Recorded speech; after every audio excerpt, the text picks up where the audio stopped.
Olá, muito prazer, me chamo Ludmila, seja muito bem-vindo a mais um dia do nosso plano de leitura da Bíblia. Hoje nós estamos no dia 305, faremos a leitura dos capítulos 16, 17 e 18 do livro de Lucas. Então vamos lá, capítulo 16. A parábola do administrador astuto. Jesus disse aos seus discípulos: o administrador de um homem rico foi acusado de estar desperdiçando seus bens. Então ele o chamou e lhe perguntou: que é isso que estou ouvindo a seu respeito? Preste contas da sua administração, porque você não pode continuar sendo o administrador. O administrador disse a si mesmo: meu senhor, está me despedindo, que farei? Para cavar não tenho força e tenho vergonha de mendigar. Já sei o que vou fazer para que, quando perder o meu emprego aqui, as pessoas me recebam em suas casas. Então chamou cada um dos devedores do seu senhor, perguntou ao primeiro: quanto você deve ao meu senhor? 100 potes de azeite, respondeu ele. O administrador lhe disse: tome a sua conta, sente-se depressa e escreva 50.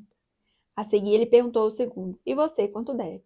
100 tonéis de trigo, respondeu ele. Ele lhe disse: tome a sua conta e escreva 80.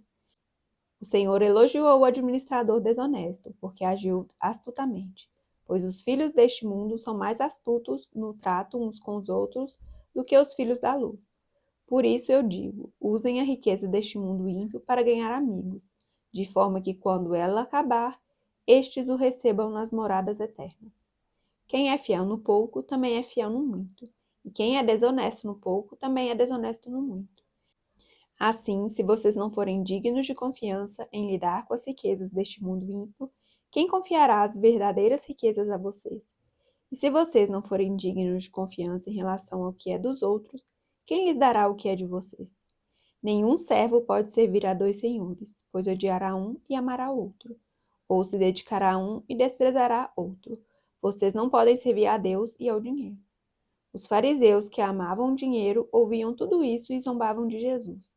Ele lhes disse: vocês são o que se justificam a si mesmos, aos olhos dos homens, mas Deus conhece o coração de vocês.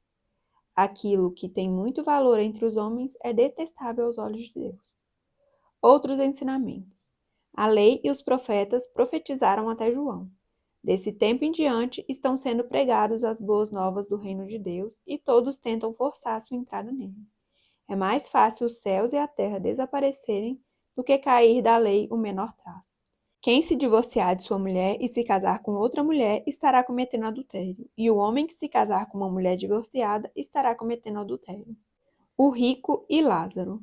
Havia um homem rico que se vestia de púrpura e de linho fino e vivia no luxo todos os dias. Diante do seu portão fora deixado um mendigo chamado Lázaro, coberto de chagas. Este ansiava comer o que caía da mesa do rico. Até os cães vinham lamber suas feridas. Chegou o dia em que o mendigo morreu, e os anjos o levaram para junto de Abraão. O rico também morreu e foi sepultado. No Hades, onde estava sendo atormentado, ele olhou para cima e viu Abraão de longe, com Lázaro ao seu lado. Então chamou: Pai Abraão, tem misericórdia de mim, e manda que Lázaro molhe a ponta do dedo na água e refresque a minha língua, porque estou sofrendo muito neste fogo.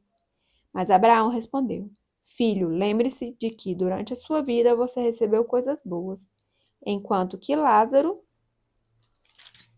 recebeu coisas más. Agora, porém, ele está sendo consolado aqui e você está em sofrimento. E além disso, entre vocês e nós há um grande abismo, de forma que os que desejam passar do nosso lado para o seu, ou do seu lado para o nosso, não conseguem. Ele respondeu: Então eu te suplico, pai, manda Lázaro ir à casa de meu pai, pois tenho 5 irmãos. Deixa que ele os avise, a fim de que eles não venham também para este lugar de tormento. Abraão respondeu: Eles têm Moisés e os profetas, que os ouçam. Não, pai Abraão, disse ele, mas se alguém dentre os mortos fosse até eles, eles se arrependeriam. Abraão respondeu: Se não ouvem a Moisés e aos profetas, tampouco se deixarão convencer, ainda que ressuscite alguém dentre os mortos. Capítulo 17. O pecado, a fé e o dever. Jesus disse aos seus discípulos: É inevitável que aconteçam coisas que levem o povo a tropeçar, mas ai da pessoa por meio de quem elas acontecem. Seria melhor que ela fosse lançada no mar com uma pedra de moinho amarrada no pescoço do que levar um desses pequeninos a pecar. Tomem cuidado. Se o seu irmão pecar, repreenda-o. Se ele se arrepender, perdoe-lhe. Se pecar contra você 7 vezes no dia e 7 vezes voltar a você e disser, estou arrependido, perdoe-lhe. Os apóstolos disseram ao Senhor, aumenta a nossa fé. Ele respondeu, se vocês tiverem fé do tamanho de uma semente de mostarda, poderão dizer a esta amoreira, arranque-se e plante-se no mar, e ela obedecerá. Qual de vocês que tendo um servo que esteja arando ou cuidando das ovelhas, lhe dirá, quando ele chegar no campo, venha agora e sente-se para comer? Ao contrário, não dirá, prepare o meu jantar, apronte-se e sirva-me enquanto como e bebo. Depois disso você pode comer e beber? Será que ele agradecerá ao servo por ter feito o que lhe foi ordenado? Assim também vocês, quando tiverem feito tudo o que for ordenado, devem dizer, somos servos inúteis, apenas cumprimos o nosso dever. 10 leprosos são curados.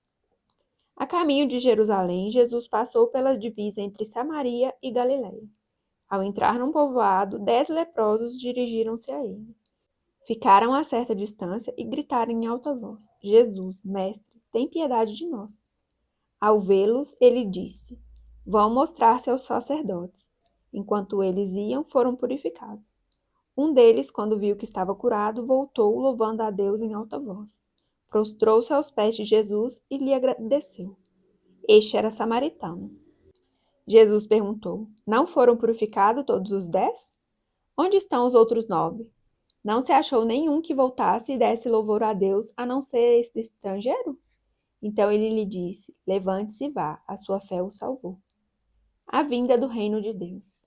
Certa vez, tendo sido interrogado pelos fariseus sobre quando viria o reino de Deus, Jesus respondeu, o reino de Deus não vem de modo visível, nem se dirá, aqui está ele, ou lá está, porque o reino de Deus está no meio de vocês. Depois disse aos seus discípulos, chegará o tempo em que vocês desejarão ver um dos dias do Filho do Homem, mas não verão. Dirão a vocês, lá está ele, ou aqui está. Não se apressem em segui-los, pois o Filho do Homem no seu dia será como um relâmpago, cujo brilho vai de uma extremidade à outra do céu. Mas antes é necessário que ele sofra muito e seja rejeitado por essa geração. Assim como foi nos dias de Noé, também será nos dias do Filho do Homem. O povo vivia comendo, bebendo, casando-se e sendo dado em casamento, até o dia em que Noé entrou na arca. Então veio o dilúvio e destruiu a todos.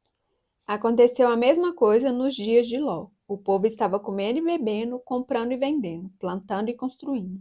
Mas no dia em que Ló saiu de Sodoma, choveu fogo e enxofre do céu e os destruiu a todos. Acontecerá exatamente assim no dia em que o Filho do Homem for revelado. Naquele dia, quem estiver no telhado de sua casa não deve descer para apanhar os seus bens dentro de casa. Semelhantemente, quem estiver no campo não deve voltar atrás por coisa alguma. Lembrem-se da mulher de Ló. Quem tentar conservar a sua vida, a perderá, e quem perder a sua vida, a preservará.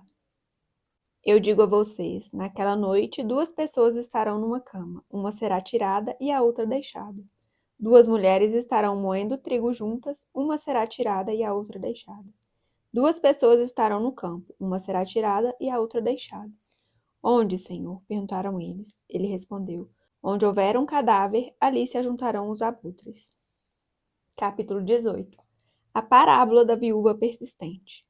Então Jesus contou aos seus discípulos uma parábola para mostrar-lhes que eles deviam orar sempre e nunca desanimar.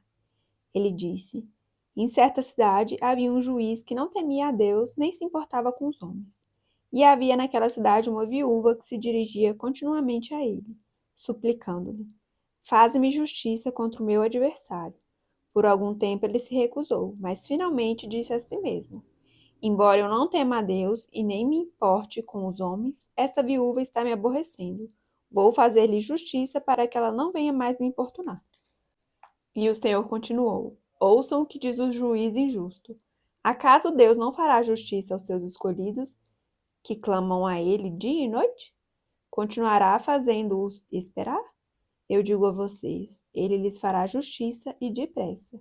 Contudo, quando o Filho do Homem vier, encontrará fé na terra? A parábola do fariseu e do publicano. Há alguns que confiavam em sua própria justiça e desprezavam os outros. Jesus contou essa parábola. 2 homens subiram ao templo para orar.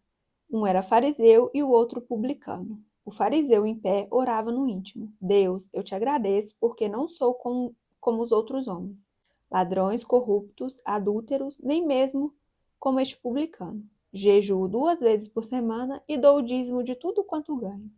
Mas o publicano ficou à distância. Ele nem ousava olhar para o céu, mas batendo no peito dizia: Deus, tem misericórdia de mim, que sou pecador.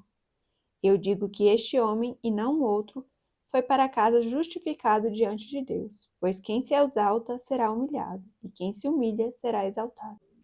Jesus e as crianças. O povo também estava trazendo criancinhas para que Jesus tocasse nelas. Ao verem isso, os discípulos repreendiam aqueles que as tinham trazido. Mas Jesus chamou a si as crianças e disse: Deixem vir a mim as crianças e não as impeçam, pois o reino de Deus pertence aos que são semelhantes a elas. Digo a verdade, quem não recebeu o reino de Deus como uma criança, nunca entrará nele. Jesus e homem rico. Certo homem importante lhe perguntou: Bom mestre, que farei para herdar a vida eterna? Por que você me chama bom? Respondeu Jesus. Não há ninguém que seja bom a não ser somente Deus. Você conhece os mandamentos: não adulterarás, não matarás, não furtarás, não darás falso testemunho, honra teu pai e tua mãe. A tudo isso tenho obedecido desde a adolescência, disse ele. Ao ouvir isso, disse-lhe Jesus: Falta ainda uma coisa. Venda tudo o que você possui e dê o dinheiro aos pobres, e você terá um tesouro nos céus. Depois venha e siga-me. Ouvindo isso, ele ficou triste, porque era muito rico. Vendo-o entristecido, Jesus disse: Como é difícil aos ricos entrar no reino de Deus. De fato, é mais fácil passar um camelo pelo fundo de uma agulha do que um rico entrar no reino de Deus. Os que ouviram isso perguntaram: Então quem pode ser salvo? Jesus respondeu: O que é impossível para os homens é possível para Deus. Pedro lhe disse: Nós deixamos tudo o que tínhamos para seguir-te. Respondeu Jesus: Digo a verdade: ninguém que tenha deixado casa, mulher, irmãos, pais ou filhos por causa do reino de Deus deixará de receber, na presente era, muitas vezes mais e na era futura, a vida eterna. Jesus prediz novamente sua morte e ressurreição. Jesus chamou à parte os 12 e lhes disse: Estamos subindo para Jerusalém, e tudo o que está escrito pelos profetas acerca do Filho do Homem se cumprirá. Ele será entregue aos gentios que zombarão dele, o insultarão, cuspirão nele, o açoitarão e o matarão. No terceiro dia ele ressuscitará.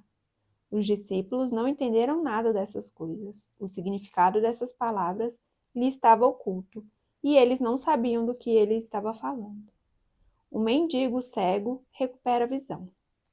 Ao aproximar-se Jesus de Jericó, um homem cego estava sentado à beira do caminho, pedindo esmola. Quando ouviu a multidão passando, ele perguntou o que estava acontecendo. Disseram-lhe: Jesus de Nazaré está passando. Então ele se pôs a gritar: Jesus, filho de Davi, tem misericórdia de mim. Os que iam adiante o repreendiam para que ficasse quieto, mas ele gritava ainda mais: Filho de Davi, tem misericórdia de mim. Jesus parou e ordenou que o homem lhe fosse trazido. Quando ele chegou perto, Jesus perguntou-lhe: O que você quer que eu faça? Senhor, eu quero ver, respondeu ele. Jesus lhe disse: Recupere a visão, a sua fé o curou. Imediatamente ele recuperou a visão e seguia Jesus glorificando a Deus. Quando todo o povo viu isso, deu louvores a Deus.